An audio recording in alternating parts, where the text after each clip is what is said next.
यीशु मसीह की। मैं आपसे कहना चाहूंगा मेरे प्रिय मित्रों, शैतान एक विश्वासी के जीवन में सबसे ज्यादा हमला, सबसे ज्यादा प्रहार कब करता है मैं आपको बताऊंगा।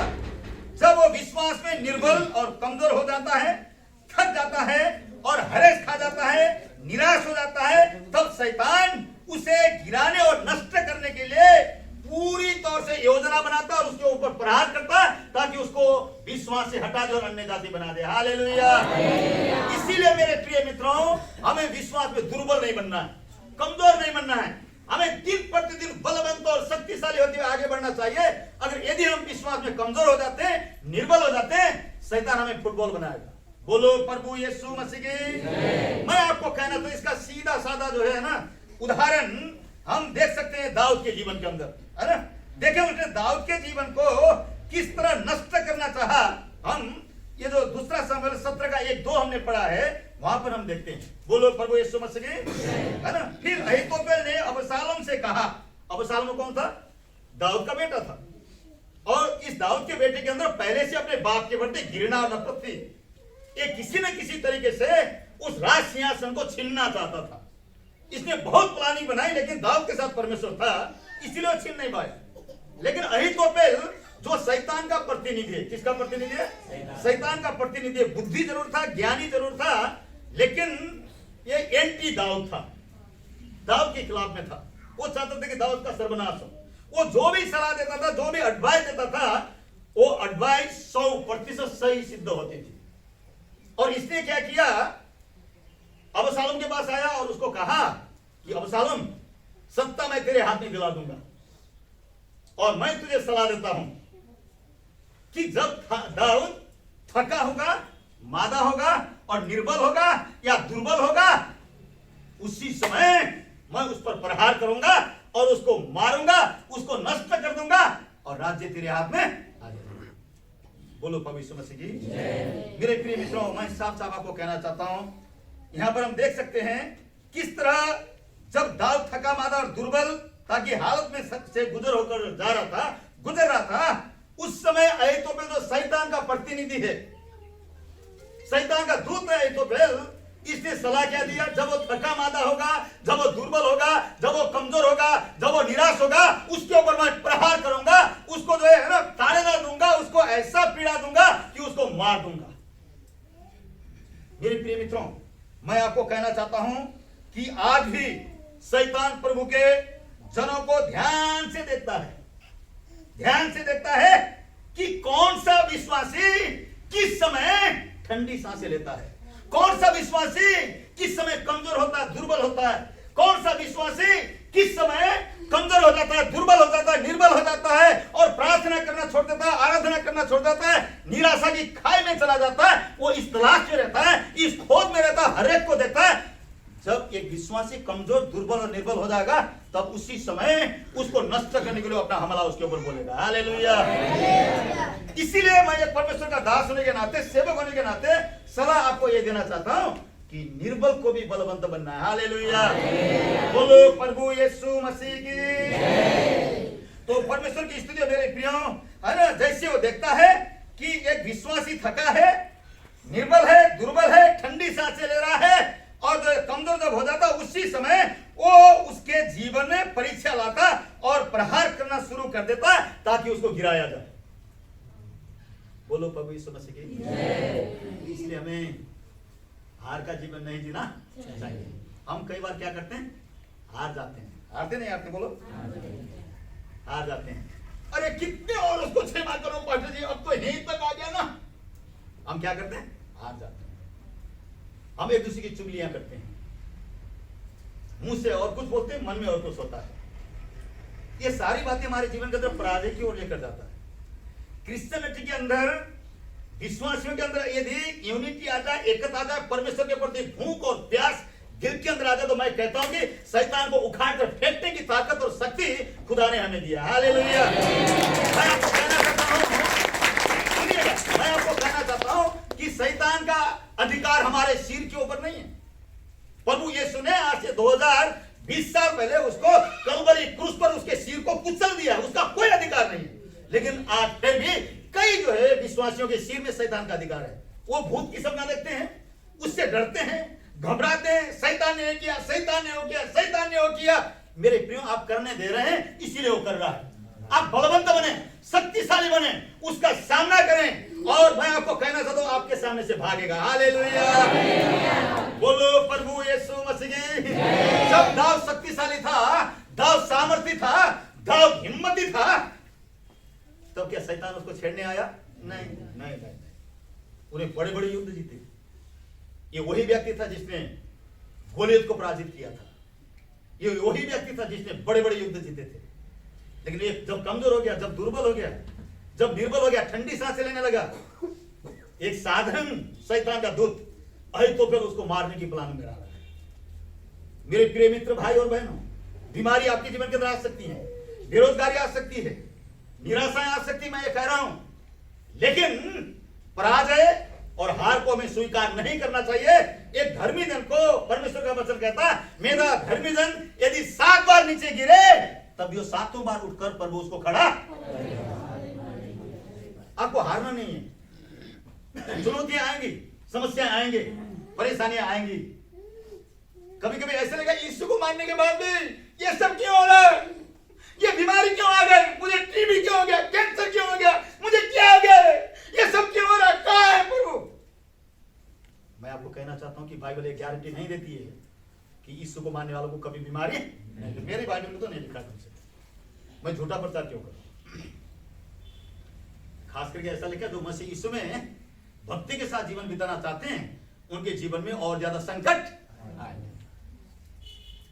ठीक है, डिलीवरेंस है, छुटकारा है, हीलिंग से आप में से कई लोग चंगाई पाए, ये सच्चाई है। लेकिन कई बार हीलिंग से नहीं होती, कई बार डिलीवरेंस से नहीं होते, कई बार वो फ्रीडम हम महसूस नहीं करते हैं। लेकिन उसके पीछे भी कई बार परमेश्वर का हाथ होता है, कई बार शैतान का हाथ होता है। अगर परमेश्वर का हाथ है, हमें धीरज से सहना है, उसके द्वारा हम क्लियर बनेंगे, शुद्ध बनेंगे। यदि शैतान का हाथ है तो पहचानना चाहिए और परमेश्वर के अधीनता में बैठना चाहिए। उसके बाद शैतान का सामना करना, और वो क्या करेगा? भागता रहेगा। बोलो प्रभु यीशु मसीह की। तो मेरे प्रियो, यहां पर हम देखते हैं, जब दाऊद निर्बल हो गया, दाऊद थक गया, उदास हो गया, तब शैतान ने उसको प्रहार करना चाहा। दूसरा शमूएल 21 अध्याय उसका 15 से पढ़िए। दूसरा शमूएल 21 अध्याय उसका 15 से पढ़िए। जोर से पढ़ेगा मेहरबानी करके, जल्दी से। फलिस्तियों ने इस्राएल से फिर युद्ध किया और दाऊद अपने जनों समेत जाकर फलिस्तियों से लड़ने लगा। दाऊद अपने जनों समेत अपने सैनिकों के साथ फलिस्तियों से क्या करने लगा? लड़ने लगा। बोलो प्रभु यीशु मसीह की। मैं आपको पूछना था, क्या आप लड़ाई नहीं करते हैं क्या? हम हर दिन लड़ते हैं अपने विचारों से। ये करूं या वो करूं, वहां जाऊं या वहां जाऊं, वो खरीदूं या ये खरीदूं, है ना? ये करूं या संघर्ष चलता नहीं चलता? बोलो ना। इसी का तो नाम जिंदगी है। और कई लोग संघर्ष में विजय को हासिल करते हैं और कई लोग संघर्ष में क्या करते हैं? आज सरेंडर करते, नहीं मेरी बस की नहीं, बस गए, असंभव कुछ ही नहीं। निर्बल कहे मैं क्या हूं? बलवान हूं। और निर्धन कहे मैं क्या हूं? आपने पैसा नहीं, फिर धनी कैसे हो गया जीवन? पैसा सब कुछ नहीं है, आत्मा में धनवान है ना? इफिसियों की पत्री के अंदर एक कलीसिया को प्रभु यीशु मसीह कहता है ना? तू कंगाल है, तेरे पास कुछ भी नहीं है ना? तू गरीबी अकाल में दरिद्र जरूर है, लेकिन फिर भी तू क्या है? धनी। विश्वास में धनी है, प्रार्थना की लाइफ में धनी है, आत्मिक जीवन में धनी है। हालेलुया, बोलो प्रभु यीशु मसीह की। तो आप जल्दी सरेंडर ना करें, जल्दी हिम्मत ना हारें। हिम्मत नहीं हारेंगे तो आप आशीष को क्या करेंगे? पाएंगे। बोलो प्रभु यीशु मसीह की। सो परमेश्वर का धन्यवाद हो मेरे प्रिय मित्रों। और यहाँ पर क्या लिखा है कि फलिस्तियों ने इस्राएल से फिर युद्ध किया। फलिस्ती को ढूंढने के लिए बहुत ज्यादा दूर जाने की आवश्यकता नहीं। एक फलिस्ती तुम्हारे मन के अंदर बैठा है, लालच का फलिस्ती, लोभ की फलिस्ती। तुम दानी बनना चाहते, लेकिन तुम्हारा लालच, तुम्हारा लोभ तुम्हें पॉकेट खोलकर देने नहीं देता। फलिस्ती। बोलो प्रभु यीशु मसीह की। तुम दयालु बनना चाहते हो, दयालु बनना चाहते हो, क्षमा करने वाले बनना चाहते हो, लेकिन अंदर क्रोध का फलिस्ती अंदर क्या है? पर अगर मुंह में नजर आ जाता चेहरे में गुस्सा, क्या हम पराजय हो गए? इसके मतलब नहीं, लड़ाई चल रहा है, हम हार मानने वाले नहीं। कई प्रकार के परिस्थिति ढूंढने के लिए बाहर जाने की जरूरत नहीं है। पहला परिस्थिति हमारे अंदर ही पुराना स्वभाव बैठा है, और ये परिस्थिति हमें क्या करता है, कई बार संघर्ष करता है, हमें गिराने की कोशिश करता है। लेकिन मैं आपको कहना चाहता हूं, अगर यदि आप एवरीडे प्रार्थना में समय बिताते हैं, एवरीडे वचन को पढ़ते हैं, आत्मा से भरे हुए हैं, तो मैं आपको लिख कर दे सकता हूं कि ये परिस्थिति आपके पांव के नीचे आ जाएगा। हालेलुया, बोलो प्रभु यीशु मसीह की। यहाँ पे देखते हैं कि फलिस्ती दाऊद से और इस्राएल से लड़ रहा था, और जब वो लड़ने लगा, फलिस्तियों से लड़ने लगा, और दाऊद क्या हो गया? दाऊद क्या हो गया? जोर से बोलो ना, क्या हो गया? जब हम थक जाते हैं, जब हम निराश हो जाते हैं मेरे प्रियो, तब क्या होता है? क्या लिखा है? तब इसबोबान जो रपाई के वंश का था और उसके भाले का फल तौल में 300 शेकेल पीतल का था, और वो नई तलवार बांधे हुए था, उसने दाऊद को मारने की क्या कर ले? ठान ले। कब? थका हुआ था। अगर थका नहीं होता फिर हिम्मत थी उसकी? नहीं।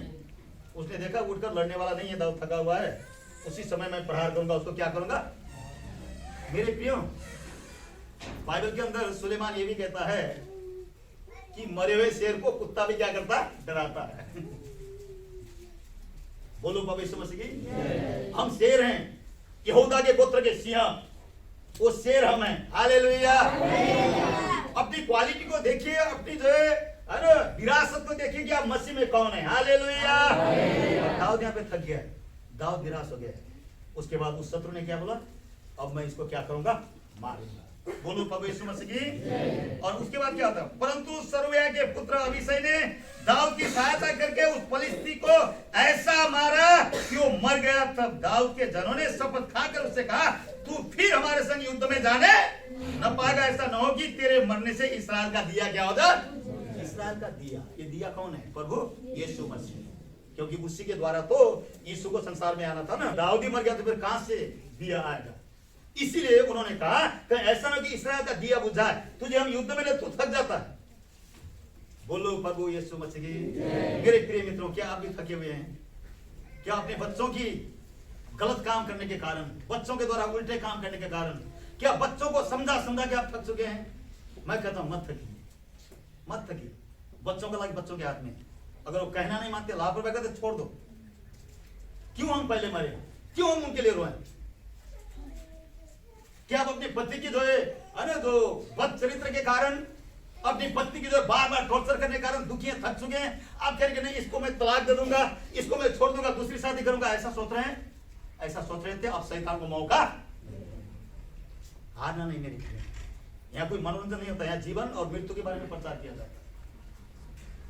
बोलो प्रभु यीशु मसीह की। हारना नहीं थे, लेकिन समस्या है कि हम बहुत जल्दी क्या होते हैं? हार जाते, निराश हो जाते। बस अब मैं घर छोड़ के चला जाऊंगा, अब मैं मर जाऊंगा, अब मैं मर जाऊंगी, इस घर से मैं भर गया हूं, मैं अपने बच्चों से यहाँ तक भर गया हूं, मैं अपनी पत्नी से पति से यहाँ तक भर गया हूं, मैं थक गया हूं, मैं इस घर में रहना नहीं चाहता हूं, मैं इस घर में रहना नहीं चाहती हूं, मैं मरना चाहती हूं।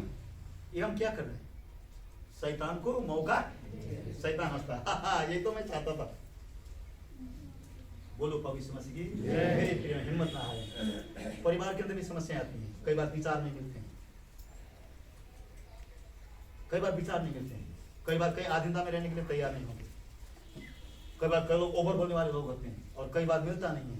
लेकिन इसका मतलब नहीं है कि हमें जो घर को तोड़ देना चाहिए, घर को छोड़ के भाग जाना चाहिए और मर जाना चाहिए, तलाक दे देना चाहिए, तो कोई समस्या समाधान नहीं है। इसके द्वारा तो हम शैतान को क्या करते हैं? मौका देते हैं। हालेलुया। क्या आप लोगों को कुछ पल्ले पड़ रहा है? ठीक है, पल्ले पड़ रहा है तो जोर से बोले, बोलो प्रभु यीशु मसीह की जय। कुछ तब तो हो रहा है या नहीं हो रहा है? हो रहा है। अगर इसको मन के अंदर रखोगे, तब इसको फॉलो करेंगे, तब नहीं तो कुछ भी होने वाला नहीं। आप सुनो, जाओ, फिर वैसे लड़ते रहो।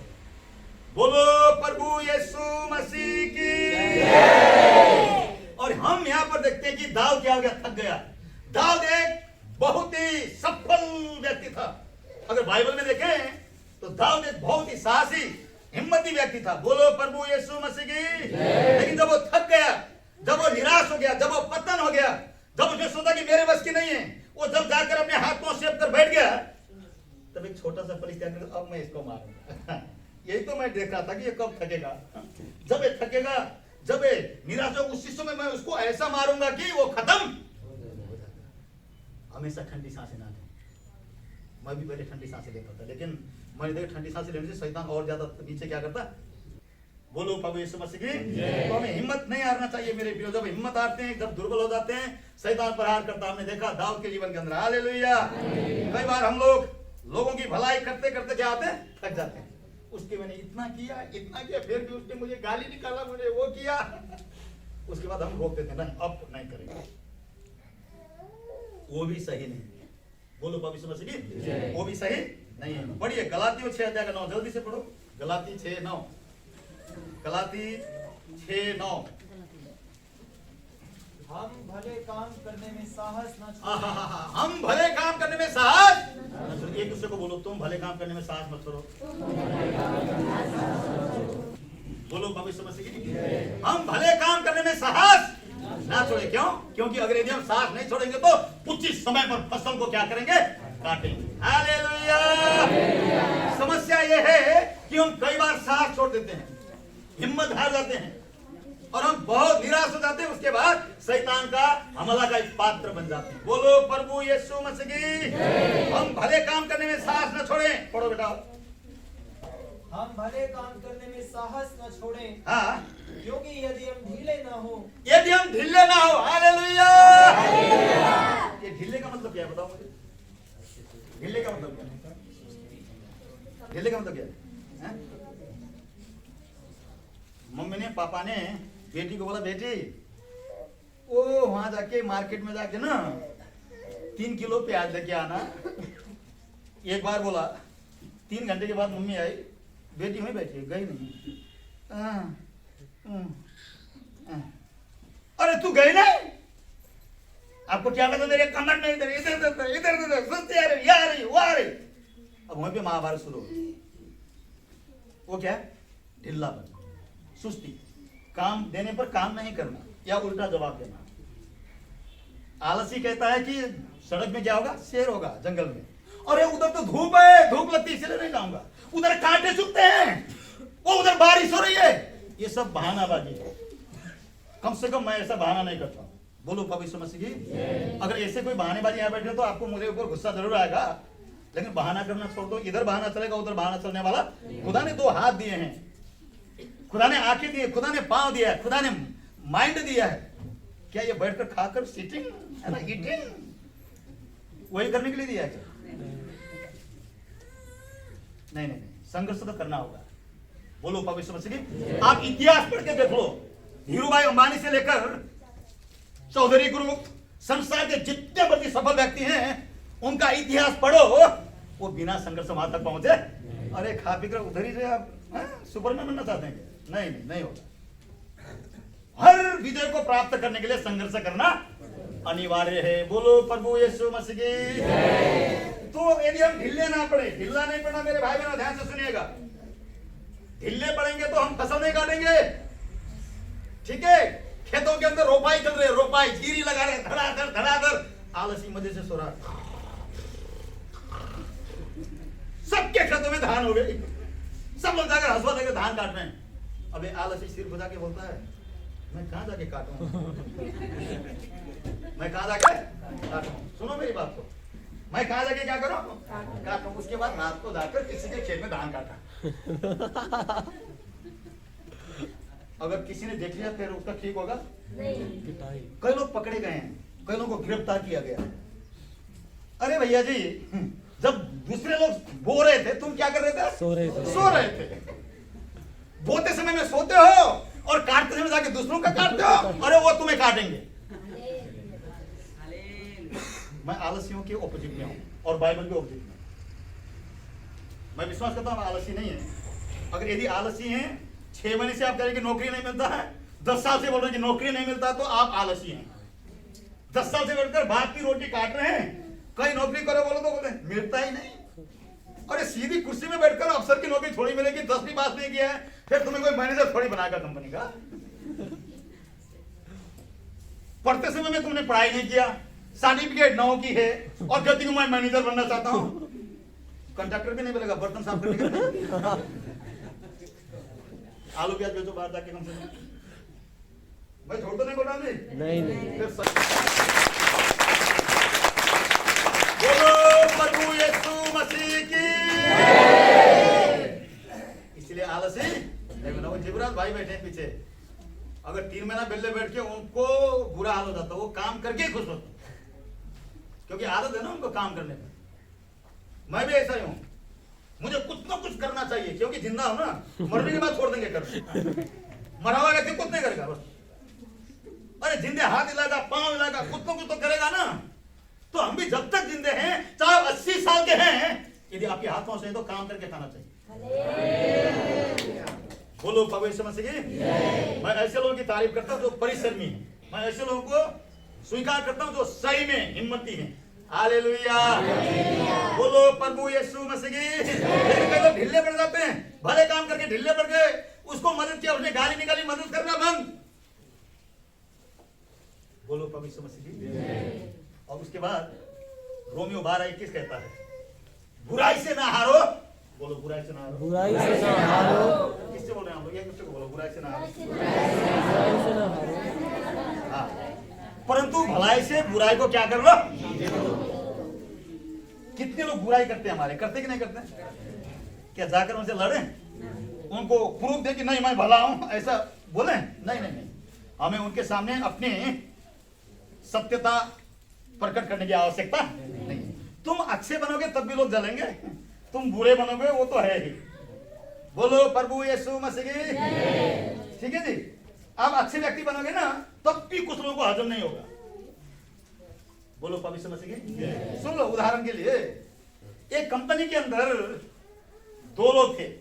कितने लोग थे? 2 लोग। मैं उदाहरण बता रहा हूं। 2 लोग थे, ठीक है। एक तो स्वीपर था, सफाई करता था, एक ड्राइवर था, ठीक है। पढ़े लिखे दोनों बराबर थे, एक ही स्कूल में पढ़ाई किया, एक ही कंपनी में नौकरी लगे, तनख्वाह बराबर है, लेकिन स्वीपर मेहनती था, पढ़ता था, लिखता था, बहुत मेहनत करता था। लेकिन ड्राइवर खा के सो जाता था, बस 4 घंटे 6 घंटे नौकरी के बाद सो जाता था। कुछ ही दिनों के बाद स्वीपर जो नौकरी जो छोड़ दी और दूसरी जगह जो है एक कंपनी के अंदर पीए बन गया। बोलो प्रभु यीशु मसीह, क्या बन गया? पीए नहीं, पीए बन गया। पीएन और पीए में अलग होता है। पीएन चाय पानी पिलाने वाला, रजिस्टर देने वाला होता है। पीए एक अफसर का क्या होता है? प्रतिनिधि होता है। बोलो प्रभु यीशु मसीह की। पीए बन गया। अब पीए बनने पर बड़े कंपनी का अफसर का पीए था, गाड़ी उसको मिल गई, मोबाइल मिल गया, सब कुछ मिल गया, और ड्राइवर वहीं पे ड्राइवरी कर रहा। तो एक दिन रास्ते में अपनी गाड़ी से जरा, हेलो भाई रामू क्या हाल है? ए गाड़ी कहां से तेरे पास? मेरे कंपनी वाले ने ना दे दी। ये कोट पैंट भी तनख्वाह कितनी है? 90,000। और उसकी कितनी है? 10,000। क्या ड्राइवर को जलना चाहिए? नहीं। जलना चाहिए? बोलो नहीं। उसको थैंक यू लॉर्ड बोलना चाहिए और मेहनत करना चाहिए, लेकिन जलता है। कहीं आप ड्राइवर के समान तो नहीं है? खबरदार, जो जलते हैं उनका कभी भला नहीं। जलो और अपने मन को खराब करो। खुदावन किसी को बढ़ाता है ना, चाहे उसकी टांग पकड़ के नीचे गिराए तब भी वो गिरने वाला नहीं। तो मेरे प्रियो, मैं आलस्य के बारे में, जो संघर्ष नहीं करती उनके बारे में बोल रहा हूं। संघर्ष करने वाले लोग चाहे कोई भी क्यों ना, वो ऊपर पहुंचेगा। बोलो प्रभु यीशु मसीह की। तो क्या आप सफल व्यक्ति बनना चाहते हैं? जोर से बोलो ना जी। आदि भी जोर से नहीं बोल रहा, फिर कहां से बनोगे? तो आलसी नहीं बनना, ठीक है। और हिम्मत नहीं हारना, हार नहीं मानना चाहिए। मैं आपको कहना चाहता हूं, आप बोलेंगे ये कुंदन ये वही बेखुदों की बात है, मैं करता भी हूं कुछ का। हार नहीं मानना चाहिए।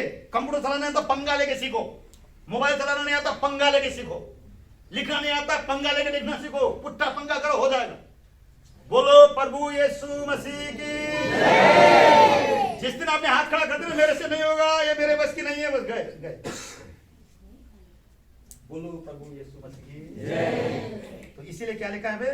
बुराई से न हारो, परंतु भलाई से बुराई को क्या करो? जीत लो। जीत लो। हालेलुया। बोलो प्रभु यीशु मसीह की। तो जब हम थकते हैं, जब हम पराजित होते हैं, जब हम हारते हैं, तो शैतान क्या करता है? हमें गिराता है। और जो लोग हमेशा किसी के प्रति मन के अंदर घृणा रखते हैं ना, उनको तो शैतान हथियार बनाता है, अपना तलवार है। भूले रहे ना वो दाऊद का जो वो मारा था ना पत्थर, वही बोलो पवित्र मसीह की जय। तो मैं आपको कहना चाहता हूँ, ठीक है, यहाँ पे बाबू दिनेश बैठे हैं, ठीक है, दिनेश भाई के मन के अंदर इस भाई के प्रति बहुत बड़ा खुंदक है। मुंह से बोलता जय मसीह भाई, जय मसीह भाई, मन से बोलता तुझे मैं पता बैठाया, है ना। अब ये भाई चाहे संसार के अंदर सबसे अच्छा व्यक्ति होगा, सबसे अच्छा, सभी लोग इसको फूलमाला पहनाते, बहुत अच्छा व्यक्ति है, लेकिन जितना मर्जी भला काम करे, जितना मर्जी अच्छा काम करे, लेकिन वो कभी इसकी तारीफ करता कभी नहीं करता। क्यों? मन के अंदर उसके प्रति क्या है? नफरत। नफरत एक ऐसी जहर है जो एक इंसान के जीवन को बर्बाद करता है, घर को बर्बाद करता है, समाज को बर्बाद करता है और राष्ट्रों को बर्बाद कर देता है। एक नफरत को अपने मन के अंदर कभी आने नहीं देना। लोग बोलेंगे चोट लगेगा, रो, कोई बात नहीं, दुख उठाओ, कोई बात नहीं, लेकिन उसके प्रति घृणा कभी भी मन के अंदर नहीं होगा। जो घृणा रखते हैं उनका खुद का जीवन खत्म होगा और वो दूसरों को भी चोट पहुंचाएंगे। बोलो प्रभु यीशु मसीह की। और ये कौन लोग करते हैं ऐसा? मैं बताऊं आपको कौन लोग करते हैं? जो दूसरों को क्षमा नहीं कर पाते, क्षमा नहीं कर पाते, वो लोग माइंडल होते हैं, पागल हो जाते हैं। पता है आपको? आप टीवी में देखते हैं, पत्नी को मारा, बच्चे को काटा, उसके बाद समुद्र में कूद के क्या हो गया? मर गया। क्यों?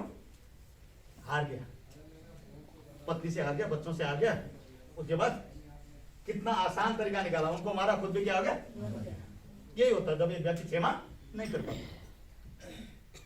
सवेरे पति जो है टिफिन लेकर गया था, पत्नी को बोला आई लव यू, शाम को आऊंगा। बच्चों को बोला ठीक है बच्चों मैं आऊंगा। पति गया ड्यूटी, वापस आते समय रास्ते में एक पेड़ में फंदा लगाकर मर गया। जांच पड़ताल हुई, तलाश किया गया कि ये क्या हो गया। सुबह तो आई लव यू बोल के गया था, सुबह मुस्कुरा के गया था, क्या हो गया, ये मर क्यों गया? उसकी गहराई से जांच पड़ताल किया गया। जांच पड़ताल करने पर पता चला कि उसकी पत्नी के साथ तनिक भी बनती नहीं थी, वो परेशान था, बच्चों के साथ उसकी बनती नहीं थी, इसीलिए उसने क्या किया? सुसाइड किया। इससे अच्छा मरना क्या है? अच्छा है। क्या उस व्यक्ति ने अच्छा किया? मैं कहता हूं गलत किया, गलत। तो हम ऐसे कामों को ना करें। जो घटनाएं घटती है ना, वो तो सिर्फ बाहर कर, उसके अंदर बहुत गहरा राज है। कुछ घरों के अंदर बाहर से दिखने पर बहुत अच्छा हुआ, ऐसा फैमिली तो गए संसार में, नहीं वो अंदर जाके देखिए, अंदर कुत्ते और बिल्ली के समान हालत होता।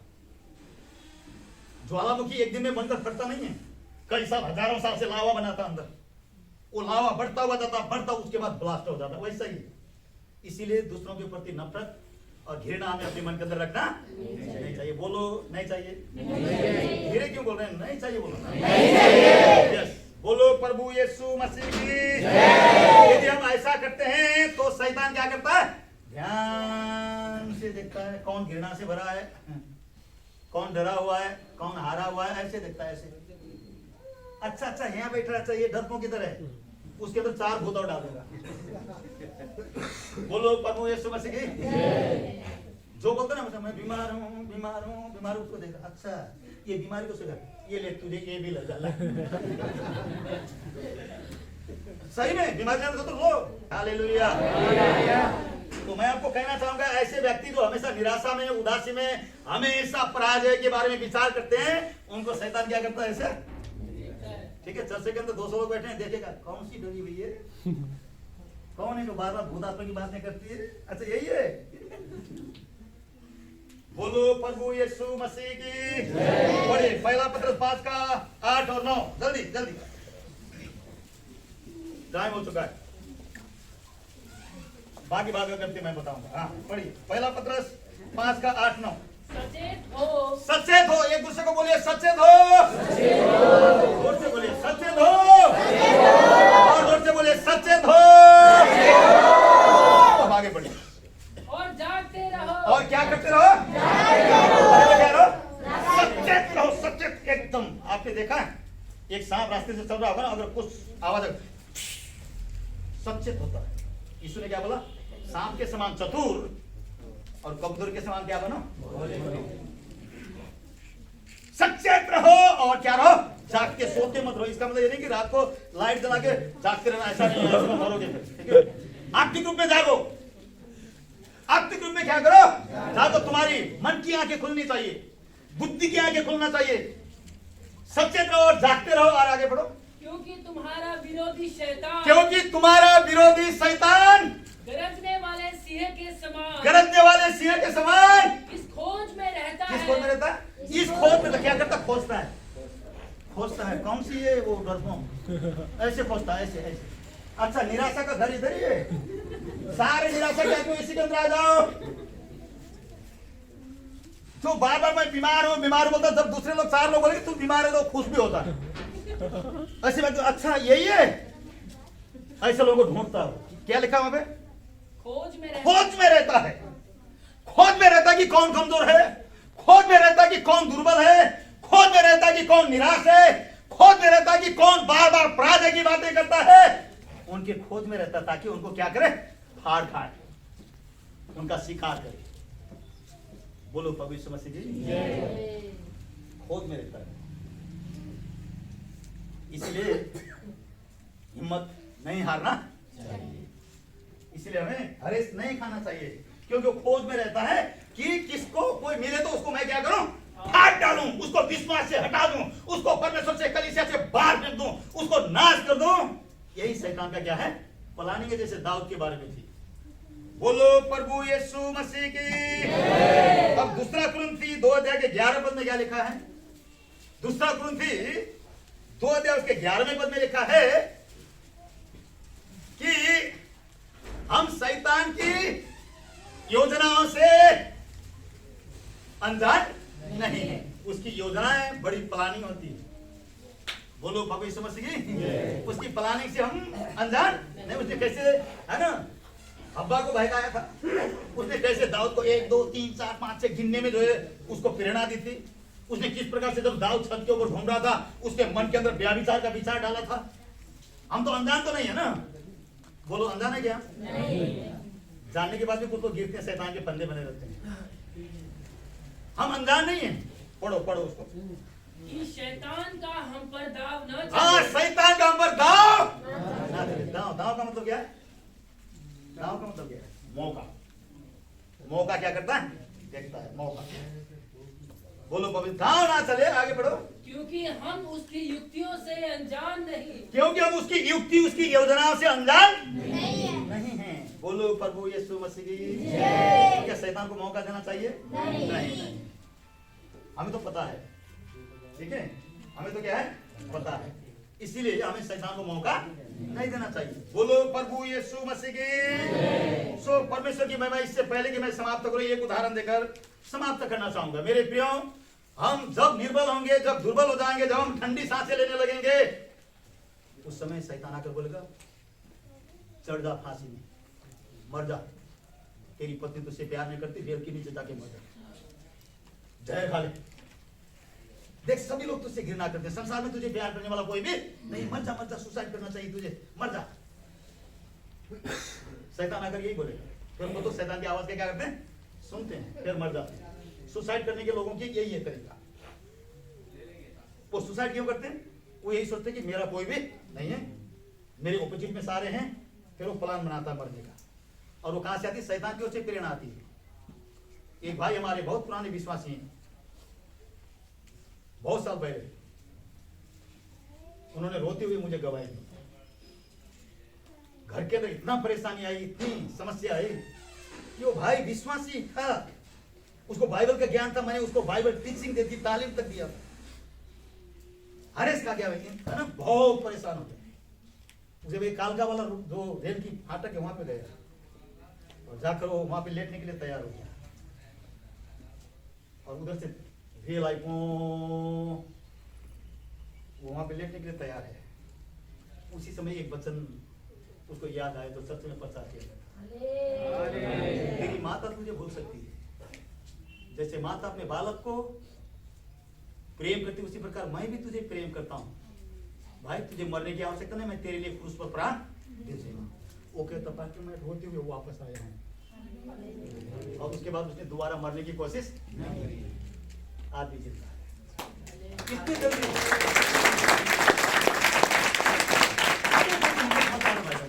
कितनी जल्दी हिम्मत मत हारो। हम इंसान कई बार बहुत हार जाते हैं, बहुत हार जाते हैं। ईमानदारी से कहूं तो जब मैं मसीह में नहीं था मैंने भी एक दो बार मरने की कोशिश की थी। मैंने सोचा था कि उत्तम तरीका ये है कि खत्म हो जाओ, लेकिन अब मैं उस बारे में सोच भी नहीं सकता हूं। मैं उस रास्तों से निकल के आया हूं जिनसे आप चल रहे हैं। जब चारों तरफ से ऑब्जेक्शन होती है, इंसान के जीवन में प्रेम शांति की अभाव होती है, तब अंतिम फैसला इंसान ये करता कि बस अब यहीं तक ठीक है, अब मैं जीवन को खत्म कर दूंगा। लेकिन मेरे प्रियो, जीवन को खत्म करना कोई अंतिम स्टेज नहीं है, नरक में जाएगा मन। इसीलिए हम हिम्मत ना हारें। चाहे पूरे संसार के लोग आपको रिजेक्ट करें, शायद आपको सारे संसार शराब दे, गालियां निकाले, शायद आपके घर के अंदर से आपको निकाल दिया जाए, समाज के अंदर से निकाल दिया जाए, शायद आपको सारे संसार के लोग आपको तुच्छ सा समय निकाल दें, लेकिन मैं एक बात परमेश्वर के सेवक होने नाते गारंटी से कहता हूं, परमेश्वर फिर भी आपको प्रेम करता है। हालेलुया। परमेश्वर फिर भी आपको प्रेम करता है। इस बात का अनुभव मैंने स्वयं अपने जीवन के अंदर किया है। बोलो भविष्य मसीह की। इसलिए प्रिय भाई, परमेश्वर का वचन आपसे बात कर रहा है, परमेश्वर की आत्मा आपसे बातें करता है। हिम्मत मत हारिए। लॉकडाउन आया, कई लोगों की नौकरियां छूट गए, कई लोगों के बिजनेस डूब गए, कई लोगों के बहुत नुकसान में मैं मानता हूं, लेकिन उस नुकसान को लेकर जिंदगी भर रोते ना रहे, दूसरा कोई काम करें, दूसरी नौकरी ढूंढे। परमेश्वर आपको भूखा मरने नहीं देगा। निराश मत रहें। बोलो प्रभु यीशु मसीह की। ये जब ऐसा निराश रहते हैं फिर शैतान को क्या होता है, मौका मिलता है। बोलो प्रभु यीशु मसीह की। यही समझ प्रियो, मैं आपको जीवन के वचन सुना रहा हूं, इन वचन को फॉलो करेंगे तो शैतान आपको गिरा नहीं पाएगा। हमला जरूर करेगा लेकिन गिरा नहीं पाएगा। जब हम कमजोर होते हैं, मैंने आपको दाऊद का हवाला दिया, मैं कई और का हवाला दे सकता हूं। सैकड़ों हीरो से बाइबल के अंदर जो शैतान के हमले में आए हैं लेकिन वो गिरे नहीं। बोलो प्रभु यीशु मसीह की। तो मेरे प्रिय मित्रों, अंतिम में मैं आपको कहना चाहूंगा, काफी लंबा प्रचार है लेकिन अभी मैं यहां समाप्त करना चाहता हूं। निष्कर्ष में लास्ट में कहना चाहूंगा, मेरे विश्वासी भाई और बहनों, ठीक इसी तरह जिस प्रकार से दाऊद के जीवन में हमला किया, जिस तरह से उसने यीशु के जीवन में हमला किया, उसी प्रकार आज आपके जीवन में, मेरे जीवन में एवरीडे शैतान क्या करता, हमला करता। और हम बोलना छोड़ देते हैं।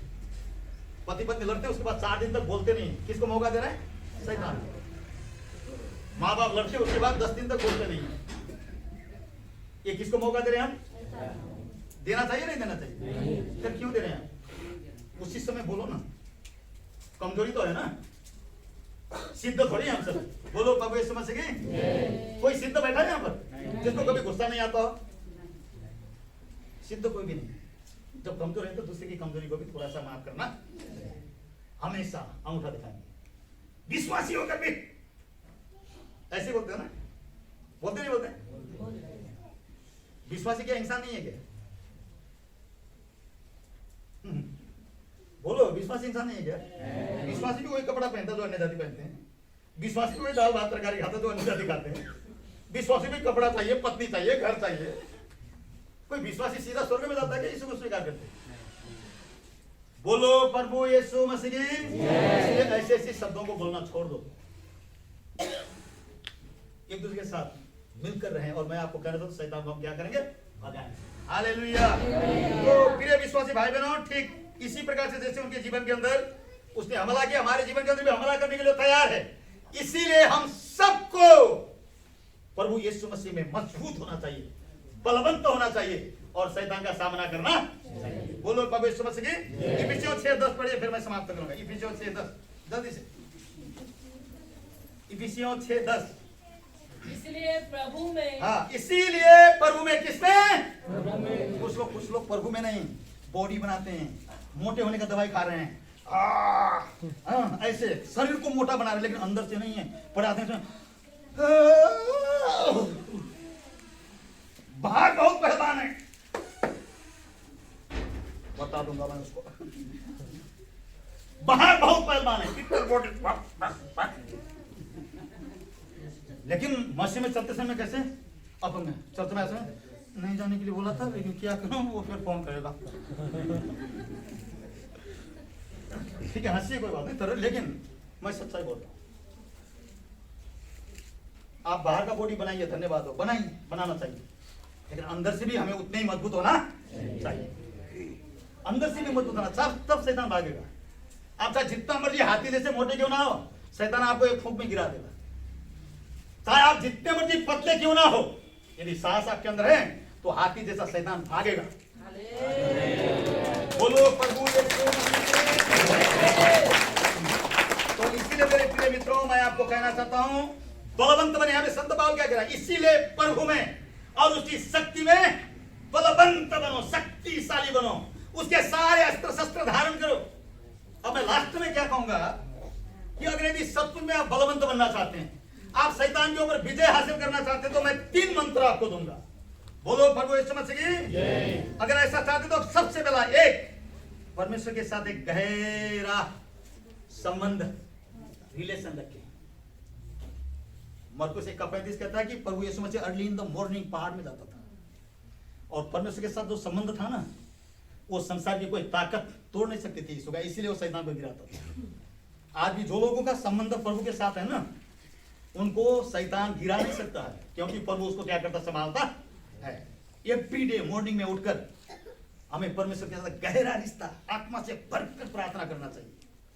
जितना हम उसके नजदीक रहेंगे उतना ही हम मजबूत बनेंगे। अनिल कांत गीत गाते ना, जितना मैं तेरे पास रहूंगा उतना ही मजबूत बनूंगा।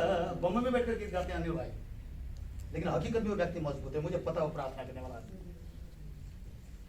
लेकिन आज आप लोग कितने मजबूत है मुझे नहीं पता। मजबूत होने का तरीका कोई विटामिन की गोली नहीं है, आत्मिक चीज के लिए कोई शॉर्टकट रास्ता नहीं है। प्रभु के साथ घुटनों में बैठकर प्रार्थना करना। ऐसे लोग हर परिस्थिति में, हर समस्या में, हर शैतान के प्रहार में खड़े रहेंगे, वो गिरने वाले नहीं। बोलो प्रभु यीशु मसीह की। पहली बात है उसके साथ गहरा संबंध रखें। दूसरी बात है परमेश्वर के वचन का भोजन करें, वचन को मनन करें। जैसे यीशु मसीह के अंदर वचन था, उन वचनों को अंदर फिट करके रखें। यदि बाइबल को छीनकर जला दिया भी जाए तो बाइबल आपके अंदर पड़ा होना चाहिए। यीशु के पास बाइबल नहीं थी, लेकिन बोला ये लिखा है कि मनुष्य केवल रोटी से ही जीवित।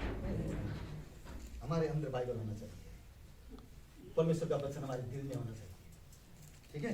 और तीसरी बात, पवित्र आत्मा की अगुवाई में चलें। जब आत्मा आपको कहता है वो करें, जो ना करने को कहता है ना करें। पवित्र आत्मा के पीछे चलोगे तो खुद तो तुम्हारे विरोध में उठेंगे, पागल बोलेंगे, लेकिन बोलते नहीं, उनको बोलने दो, उससे कोई फर्क नहीं पड़ता। हम आत्मा की अगुवाई में चलें, आप कभी ठोकर नहीं खाएंगे। हालेलुया। आइए आंखों को बंद करें, मैं यहीं पर समाप्त करना चाहता हूँ। थोड़ी देर अपने आप को जांचिए।